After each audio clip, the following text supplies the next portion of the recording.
Good morning. Today we will be learning about social emotional learning in the early childhood years and strategies to bring the tips and tricks we use in school home to your families. I am Miss Kathleen, school counselor at Stock Early Childhood Center. Thank you for joining us today.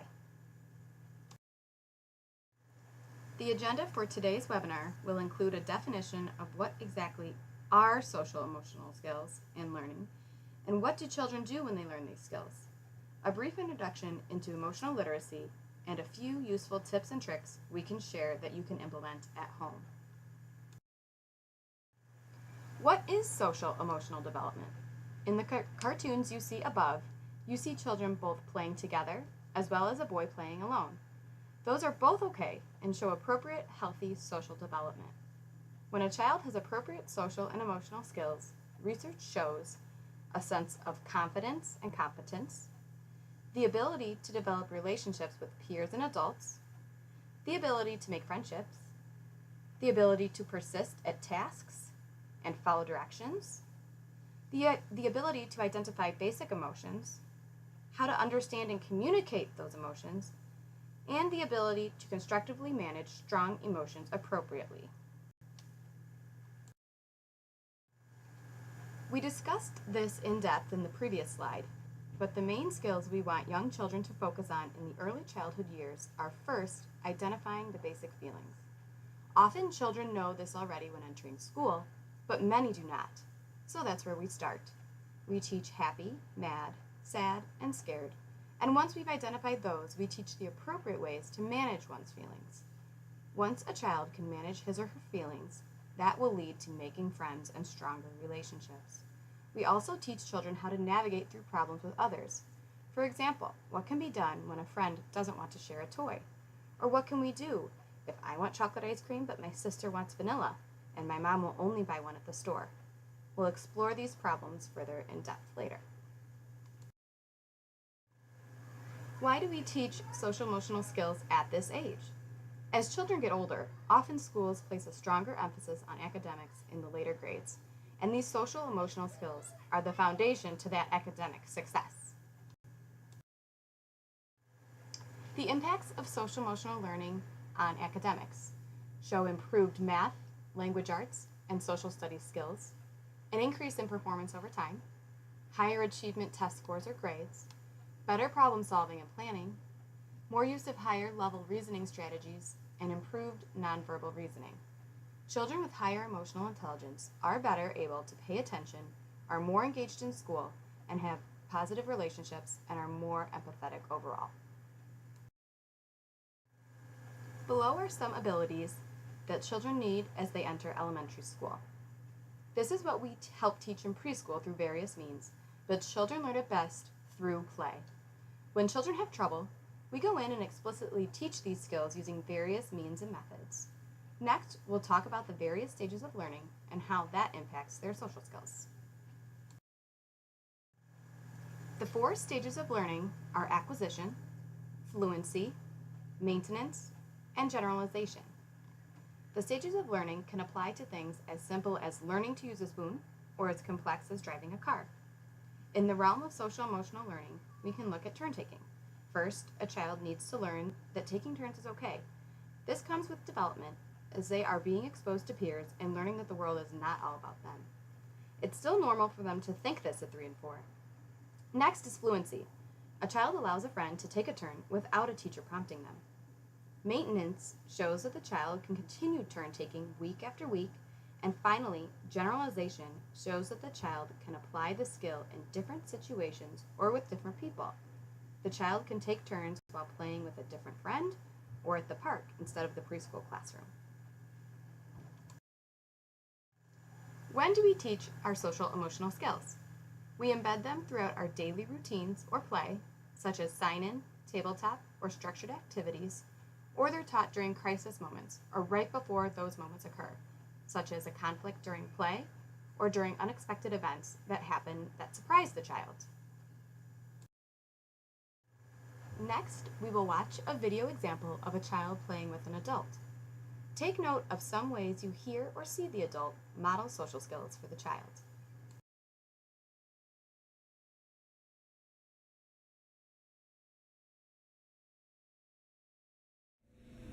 Now Dora can swing. I'm so excited. It's a party. I'm excited. I'm excited. I get to swing now. Woohoo! Let's ride in the swing. Woohoo! I want to swing and sit on it. I want to sit on the swing. I can sit. Oh dear. I can't go fit it. Can you put her on from behind? Mm-hmm. There you go. Good job. Put her hand around the rope. Hand on the rope. Yeah. Hand the rope. Yeah, then she can hang on. Oh, all right. Push Here we go. me. We'll put her from behind the rope. Watch this. I'm going to put her hand on the rope like that. Whoopsie. Christy, you broke the swing. That was silly. Turn your head forward, Miss Dora, so you can see. There. No, we need another hand. Oh, we need both hands on the swing? Mm-hmm. Okay, let's try. How's that? Good. We. Those ride the swing. Whee! Dora says, "Where's my friend Swiper? Maybe Swiper wants to push me."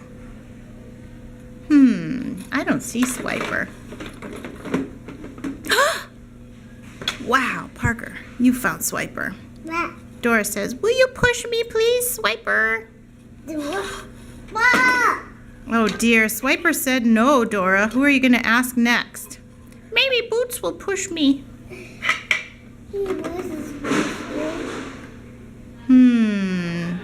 I push others. Who's going to push Dora on the swing? Boots or Isa? Isa. What's this? That's Isa. Dora says, "Isa, will you push me on the swing, please?" Yeah. Oh, and Isa says yes. But first, he has to jam Swiper a little bit. Here you go, Isa. Thank you, Isa. You're such a good friend. You're welcome, Dora. I like to help my friends. Whoa. Do you think it's Isa's turn to swing now? Mm-hmm. Okay, maybe Dora will push Isa now. Let's find out. Your turn, Isa. I will push you. Oh, he doesn't have any hands, does he? But do you see this little hole right here? If you put that little hole on the swing, he can sit. Oh, what a good friend you are, Dora. You let Isa have a turn. And now you are pushing Isa. Whoops. That was a vigorous push. Isa fell right off. Sorry, Isa. Oh, that was so silly. I fell right off. Wee. Whose turn is it now? Dora. Dora's turn again? Okay.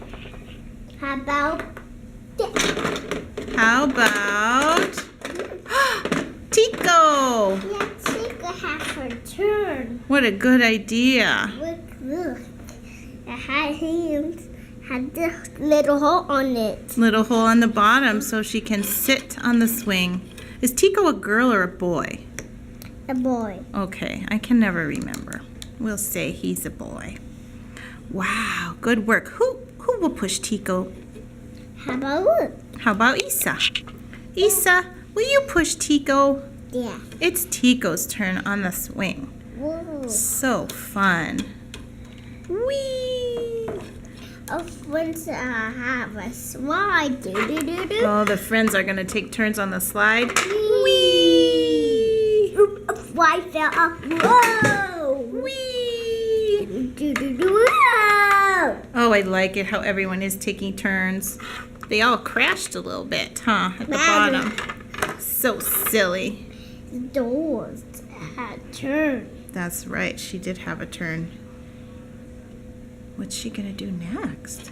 She's going to stand up on the swing because she has a hole on her foot. You're so smart. Ma. Whee! Oh, friends in the and a house. The friends are going to live in a house together? What a great idea.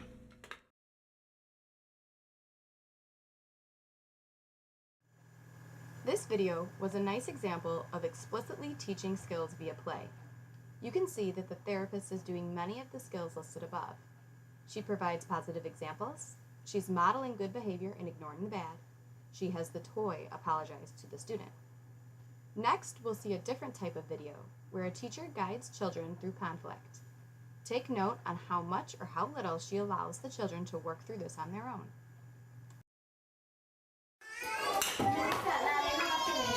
If I can't get... This encounter between these two boys is not unusual for the beginning of the year. As adults use the names of feelings Look very upset. and model the words for solving problems, remarkable growth can happen. They become very capable of sharing space and enjoying their new relationships. And with their expanded verbal skills and emotional awareness, they build kind, cooperative relationships with the very peers they had conflicts with earlier in the year. What's the problem, Pedro? I want to sit next to Alexis. You want to sit next to Alexis. I'm sorry. Alexis said he's sorry. Why are you saying you're sorry? Because he can't sit here. Because he not have space. Alexis said that you can't sit here because there's no space. He thinks you need to find a way to find somewhere with a space. Could you think about a way to find space? I can sit right here. You can sit right here in this space? Alexis, he said you can sit right here in this space. You think that's okay? And now he's asking you to move over a little bit. He said, could you move over a little bit? I can. That's all he can do. It's okay. It's okay? You think it's okay? Well, we're going to have to talk to Madeline, too. Okay, who else wants? Where's your plate going to go? Can you move your plate a little bit? Pedro said, can you move your plate over a little bit?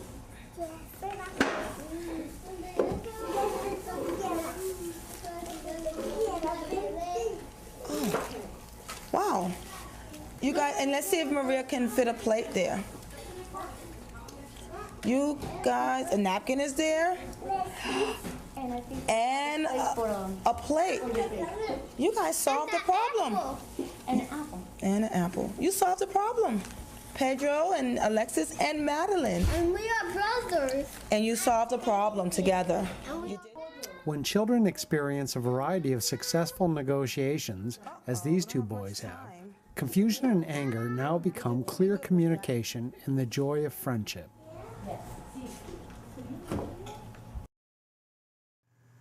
In the previous video, it would have taken the teacher much less time to give a direction and move the child's chair. But instead, she took the time to teach and guide the child about how to resolve his problem. She taught him to ask others' opinions. She pointed out parts of the problem he might not see, such as if the little girl wanted him to sit at the table too. At home, it's okay to know something may make your child angry, but you need to do it anyway. They may need to share a cookie with a sibling, but offer them a choice. Do you want to break it, or do you want to choose the half after it's broken? Calmly validate how your child's feeling, and let them know that you're there to help them solve their problem when they're ready. As a reminder, these are some examples as to when we teach social emotional skills at school. We embed them throughout our daily routines and also teach them during those crisis moments right before they occur. When do you teach these skills at home? The best way is to teach during naturally occurring instances. You don't always need to plan for it. Allowing children to navigate their feelings in a variety of settings is important. Teach children to label their emotions in many different settings. This allows them to generalize their social skills. They may not encounter specifically the same problem during dinner and bath, but if they feel mad or frustrated during both settings, you can help them label that emotion and guide them through the problem using some of the previous mentioned strategies. Next, we'll move into emotional literacy. What is emotional literacy? It is the ability to identify, understand, and express your emotions in a healthy way. The important thing to remember here is that it does have three specific parts: identifying, understanding, and expressing your emotions. Children with a strong foundation in emotional literacy tolerate their frustrations better, have fewer fights, are less destructive, are healthier, less lonely, more focused, less impulsive, and overall have that greater academic achievement. Again, it is seen that children who have a strong foundation with their emotional literacy and social skills early on have greater school success. I want to stress again that our children are little, and if your little one is still working on these skills, that is okay. Children are just starting to cooperatively play and manage their emotions in a healthy way at this age. There are a few different ways we directly teach about emotions. We use books, songs, visuals, and of course, through play. Often we focus on the four main feelings and expand their emotional vocabulary through there. There are many different songs to sing or books to read that specifically talk about emotions. Some of our favorites at Stock are Glad Monster, Sad Monster, On Monday When It Rained, or Today I Feel Silly. There's many more, so ask your teachers for their favorites as well. Above are some additional examples of concrete things used to display emotions, such as the chart above, and also where our children like to play at school. At the Black Center, children often work together to create a structure and have to compromise, which is a complex skill on how they want to build it together. Or at the water table, children need to wait a turn or acknowledge that others are waiting and give up that preferred play area because a friend wants it. This is very similar to empathy, which is another very complex skill. How do we enhance emotional literacy?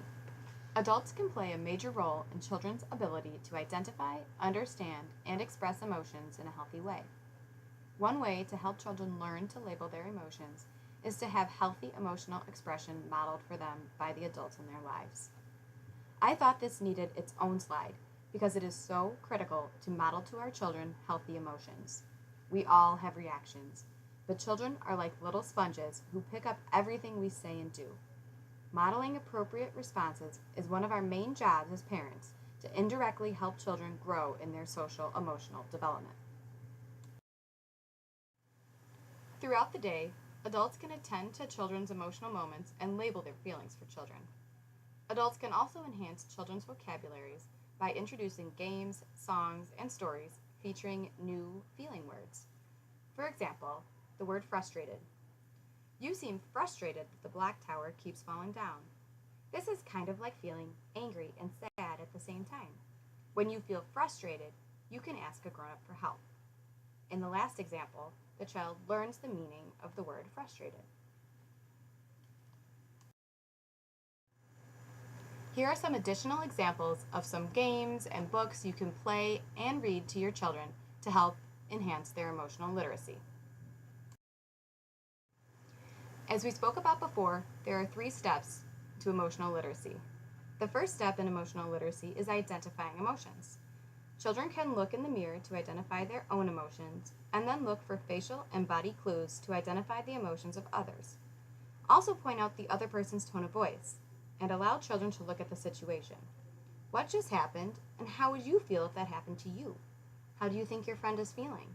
If the child is ready, you can even have them try to answer, what can we do to make them feel better, if they're feeling a negative emotion.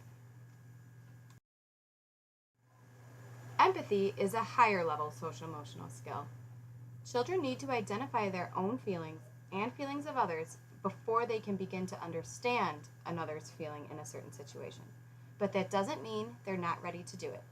Again, model, model, model. Always model empathy for others. Here are some key concepts of emotions that we don't want to miss before we wrap up. Remind children that their feelings can and will change.